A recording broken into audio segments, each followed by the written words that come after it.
rytų medicina vis daugiau domina mus vakariečius. Tad dabar ir pasidomėsime, kaipgi kinų medicinos praktikoje gydomos ir diagnozuojamos ligos. O gydytojas patars, kaip išvis nesirgti. Pažiūrėkime.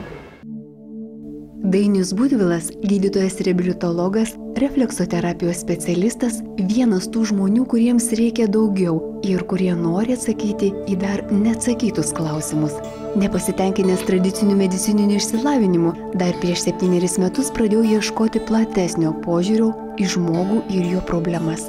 Ir rado.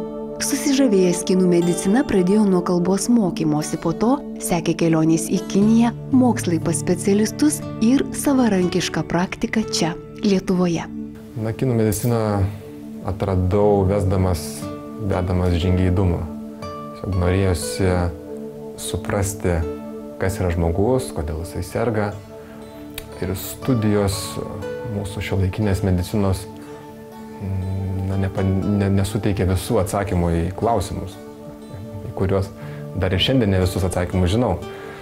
Bet matydamas pacientus, jiems skiriamą gydymą, tikrai kažkaip norėjosi matyti kartais ir geresnius rezultatus, daugiau žinot, kodėl jie serga.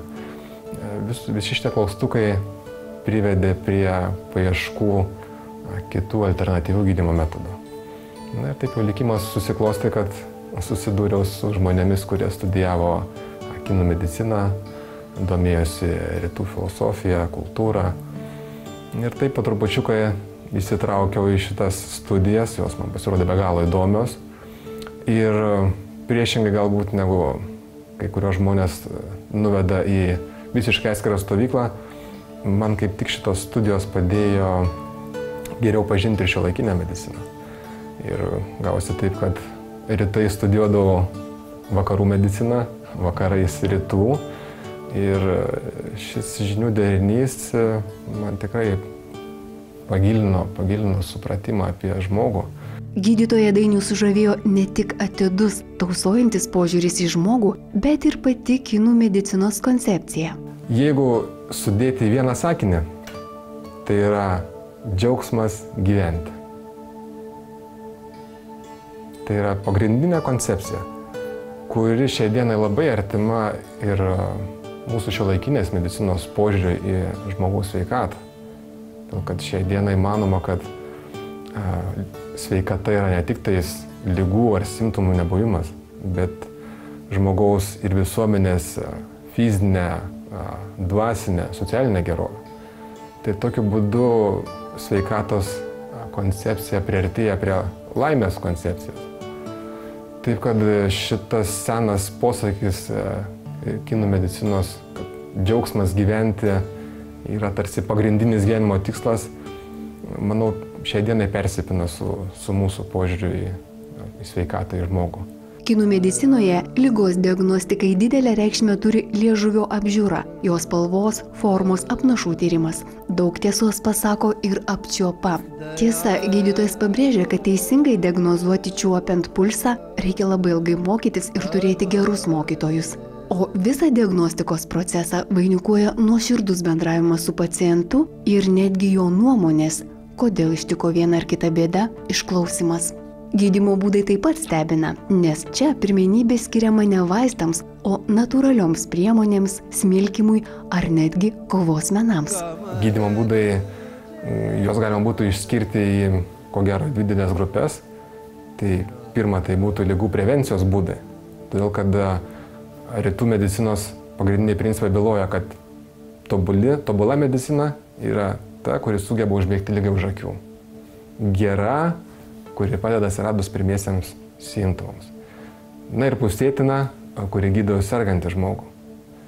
Tai reiškia, kad gydymas turėtų prasidėti nuo ligų prevencijos. Tai tam yra rytuose, ištobulinti tokie metodai kaip kovos menai, tai yra tai chi ar kiti kovos menai, kvėpavimo įvairios technikos, pas mus galbūt žinomos kaip qigong pavadinimu. Toliau didelis dėmesys yra mitybai.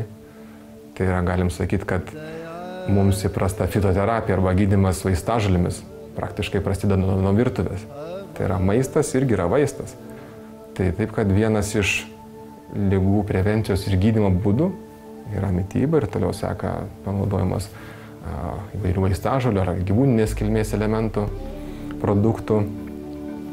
Toliau kitas svarbus gydymo ir ligų prevencijos būdas yra gydymas akupunktūra ir pelyno cigaru. Tai šis būdas, ko gero, yra vienas iš labiausiai paplitusių vakaruose dėl savo universalumo, paprastumo ir tikrai gana neblogų rezultatų. Tačiau gydytojas Dainis norėtų palinkėti, kad ligos žmonių visai nekamuotų. Ir tam jis turi savo rekomendacijų. Pirmas, tai būtų tas, kuris pas mūsų rašytas klinikoje ant sienos.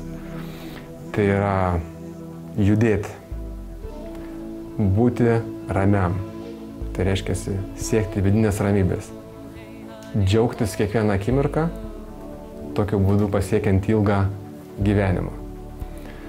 Šių principų įgyvendinimui, manau, padėtų vieno seno kinų filosofo Lao Tzu pamokymas, kuris kiniškai skamba Wu Wei, tai yra veikti nieko neveikiant. Ką reiškia veikti nieko neveikiant? Tai reiškia nedaryti to, kas svetima žmogaus prigimčiai ir nusižengia gamtos valiai.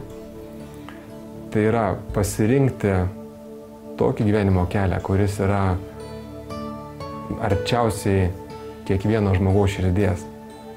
Tai yra, kalbant labai paprastai, bent jau pasirinkti mėgstamą darbą, mėgstamą profesiją. Tai yra įprasminti save toj veikloj, kuriai mes esam geriausiai sutverti. Tada tokiam žmogui visi iškilantys sunkumai, kurių be abejo bus, yra ir bus, nebus neįveikiami. Tai yra, kiekvienas toks sunkumas tik sustiprina žmogaus motivaciją. Ir priešingai, jeigu žmogus visą gyvenimą dirba jam nemėgstamą darbą, prie to dažniausiai prisideda įvairios nepalankios aplinkybės.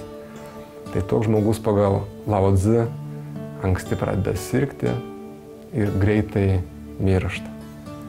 Taip, kad aš tikrai visiems palinkėčiau, kalbant apie jaunimą, kad gerai pagalvotų, paklausytų, ką jie nori daryti. Ne ką kartais tėvai ar artimieji. Tai yra gerai pasirinkti. Žmonėms, kurie jau dirba vieną ar kitą darbą, pagalvoti, ar tikrai verta dėl didesnių pinigų, geresnių sąlygų aukoti savo pagrindinius idealus. Ir žmonėms, kurie jau yra tarsi baigę savo profesinę karjerą, pagalvoti, o gal dar liko kažkas, ką visada norėjau padaryti, bet nebuvo laiko. Ko gero, tai yra geriausias laikas tą daryti.